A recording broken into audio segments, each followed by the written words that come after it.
वफाकी हुकूमत ने स्टेट बैंक का 500 अरब रुपए का कर्जा 4 साल पहले अदा कर दिया। वफाकी वजीर खजाना के मुशीर खुर्रम शहजाद ने तफसीलात जारी कर दी। वफाकी वजीर खजाना के मुशीर खुर्रम शहजाद ने कहा कि वजारत खजाना ने स्टेट बैंक ऑफ पाकिस्तान को 500 अरब रुपए अदा कर दिए। ये कर्जा मुकर्ररा मुद्दत से 4 साल पहले अदा किया गया। खुर्रम शहजाद ने बताया कि वक्त से पहले अदा कर्जों का मजमूई मालियत 1500 अरब रुपए पर पहुंच चुकी है।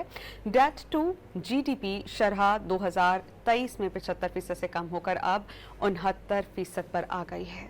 वफाकी हुकूमत ने स्टेट बैंक का 500 अरब रुपए का कर्जा 4 साल पहले अदा कर दिया। वफाकी वजीर खजाना के मुशीर खुर्रम शहजाद ने तफसीलात जारी कर दी। वफाकी वजीर खजाना के मुशीर खुर्रम शहजाद ने कहा कि वजारत खजाना ने स्टेट बैंक ऑफ पाकिस्तान को 500 अरब रुपए अदा कर दिए। ये कर्जा मुकर्ररा मुद्दत से 4 साल पहले अदा किया गया।